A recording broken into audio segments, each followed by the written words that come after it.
Chapter 1. Rhaim. I didn't portal directly to Yeagar's war tent. Instead, I moved from place to place miles away in the surrounding countryside, in the dark, using my magic to pull the wolves that I knew were there closer to the outskirts of the camp and human firelight. And when I was finished, I portaled myself to a spot in front of Yeagar's tent. His nightly guards saw me, but none of them appeared concerned. They knew who I was, and by now they were used to the odd comings and goings of other mages. And Yeagar likely hadn't told them they were going to war with one. I summoned one of the owls that nested nearby to eat the rodents that such a large encampment encouraged, and it came to me, still carrying the gold ring I'd bent around its foot the day before. I pried this object off of it and set it free, waiting patiently for my plan to come together, even as I seethed with the need to act. Yeagar had thought he'd take Lisane away from me, after having given her to me in the first place, and all because she had chosen my company over his. I hadn't read the letter from her I'd delivered to him, thinking myself above it at the time, but now I wished I had. I would have read the sentence where she said she wasn't returning 1,000 times. As it was, I reached out with my mind and heard several distant howls. My creatures were in their places. "I call a convocation!" I shouted aloud. Yeagar's guards, who'd begun to eye me with curiosity, startled. They had no idea what a convocation meant, but other mages would, and I knew Yeagar's throne-sworn slept nearby. Castillion the Spiked came out of the next tent over, shirtless and half awake. "A convocation? On what grounds?" "Your king tried to steal from me." I watched him with glittering eyes, waiting for him to try to deny it. The obvious question would have been to ask steal what, but we both knew Castillion didn't need to guess. He'd been the one to deliver a sleeping Lisane to me 2 months prior. There were more howls now as wolves spoke to other wolves, and I heard the clamor and surprise of men waking to the sound. "All-Beast," Castillion complained after waving his hand toward Yeagar's tent, sending one of Yeagar's guards scurrying inside. "Do you deny it?" I took a broad step forward. My beast hated him to an irrational degree, and I felt its pull inside me, asking to be set loose. Castillion's jaw ground, and I knew the man hated me back. "I have no idea what you're talking about," he spat. My eyes narrowed. I knew Castillion was Yeagar's closest mage, and it didn't sound like he was lying. My rational, mannish part wanted to gather more information to understand, whereas my beast thought Castillion would quickly confess if he were made to see his own intestines. Other mages gathered, whomever was at camp and not out on missions fighting the deathless. The war against the monsters was a round-the-clock operation, seeing that as of yet no one could predict when they'd attack. I heard them murmuring concerns to one another, giving me wide berth, and I saw Sibyi the Rainmaker join their ranks, leaning heavily on his staff, still healing after having recently broken his leg. I waited until my wolves' howls reached a crescendo, making it clear that the entire camp was surrounded by creatures loyal only to me. And then, with a gesture from my hand, their howling stopped, leaving ominous silence behind. "You all know I had no interest in the lives of men," I said, addressing my fellow mages solely, though I knew soldiers beyond them would hear as well. If this camp had just been full of soldiers, I would have killed them all in thoughtless retribution for trying to steal Lisane. But I knew I needed to prove my case to those who were of my kind. And perhaps some of you know that for years, Yeagar tried to tempt me into his battles, offering what I suspect he offered most of you: gold, power, opportunities for greatness.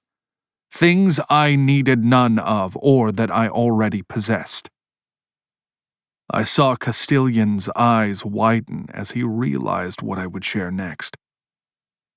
A day before I joined your ranks, Yeagar made a bargain with me.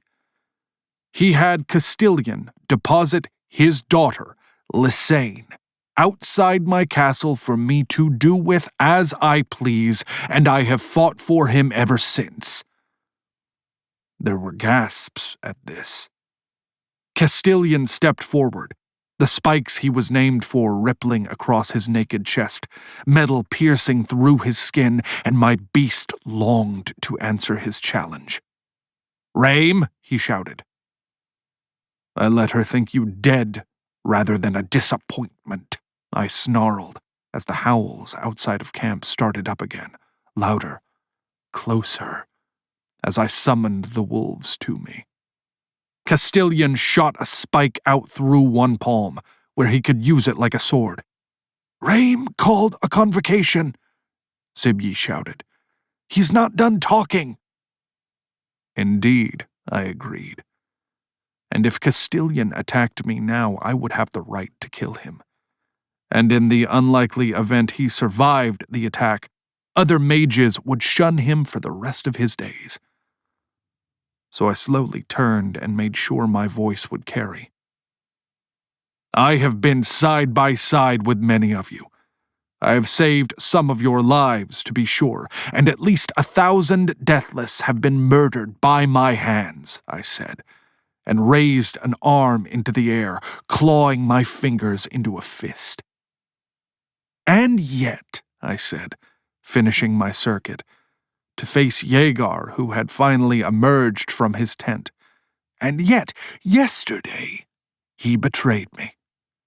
Sent men to attack me at my castle, to try to take what is mine back." "I did no such thing," Yeagar proclaimed. I laughed harshly as the wolves I'd called in raced through the camp, scaring the circle of lesser mages who kept the camp safe from the deathless. I could see through the wolves' eyes as the men they encountered jumped back in terror. "Have you no honor?" I asked Yeagar. Helkin, Yeagar's son and Lisane's brother, ran up, and he had somehow known to put all of his armor on. "He has more honor than you do, monster." "No, I wasn't monstrous yet, but I soon would be. You gave her to me," I growled, my deep voice going rough as I started to change, my bones bending and pushing out into my far more frightening form, half again as big as any human could be, covered in muscle and short dark fur. "She is mine." I laid claim to her even as my mouth crowded with teeth. "And anyone who tries to take her from me will be punished." I snaked my head around to include everyone else who was near. I wanted them all to know. Now that Lisane was within my castle and within my grasp. "I am never releasing her," I snarled, and then focused my attention back on Yeagar. "Ask him the truth of things. He knows she is happy." Yeagar's spine was made of steel, and I knew he was where Lisane had gotten her stubbornness from. But I still had his ring in my palm, as proof of having delivered Lisane's letter. All the men here would recognize the markings on it, even though it was bent if he made me show it to them. He stared me down. Happy? No, he said, and then took a deep inhale. But she does want to stay with you, All-Beast, for now. And it was my turn to seem unbothered, even though I was. My beast didn't care if Lisane was happy, so long as she was his. But the man in me took the news of her unhappiness like a blow, even as I understood its cause. I had hurt her. Many times now, on purpose. That she was willing to be hurt didn't change that fact. The first of my wolves reached the center of camp, leaping in to sit by my side, calmly panting with his tongue lolling out, as more wove through tents to join him. Nosy soldiers on the perimeter shouted and shirked back, while Yeagar and Helkin's guards crowded closer. I didn't want the wolves to get injured, so I hadn't told them that they should be angry. Yet, as they circled me. "Father, how can you say that?" Helkin gasped, whirling to look at the man. "She wrote me a letter that Rhaim was so kind as to deliver recently." Helkin appeared horrified by this, and I began to guess the truth of things. Lisane hadn't lied to me when she'd told me she'd wanted to stay, and Yeagar wasn't likely lying about his ignorance, now that he was confessing the letter's existence, and as much as admitting to our bargain before the whole camp. Which left Helkin and his friend Vethis, Lisane's former betrothed, whose corpse was now feeding fish in the Azurean Sea. I took a step toward the boy, as the wolves nearest me took to snarling. Castilian leapt in front of him, his spiked sword out. "Where is your friend?" I asked Helkin, jerking my jaw up. "The one your age, with the purple cross on his breastplate."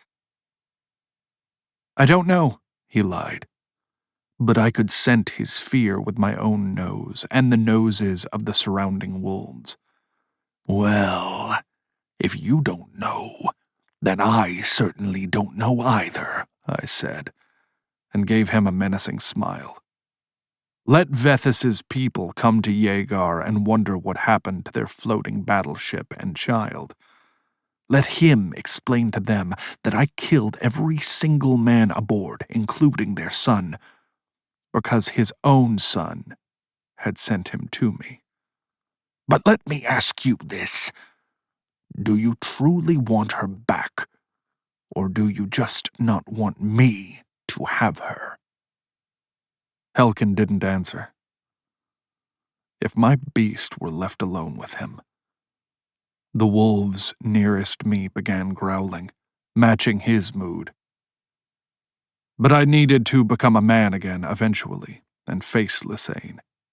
If she were already unhappy now, discovering that I had killed members of her family would not endear me further, no matter how richly they deserved it. I turned away from him and spoke to my fellow mages first. "Do not trust the soldiers or your king," I said, before sneering up at Yeagar. "Our bargain is broken." And then I addressed anyone who could hear me. "Anyone else who dares trespass against me to try to take what is mine," I said, snarling as the wolves did, "will never know peace again. Not even as a corpse, because once you are dead I will have jackals shake your body apart and vultures strip your bones." The wolves began a raucous howling, punctuating my curse from both inside and outside of camp, and I joined them, my beast's voice every bit as wild as theirs. I had thought I'd portal elsewhere after this, to bide my time until I was in full control of myself again, but decided against it. I didn't want to leave the wolves in danger here among the soldiers. I put Yeagar's ring in my mouth and raced out of camp with them on all fours. I wanted everyone present to see me for who I truly was. No man, but the All-Beast.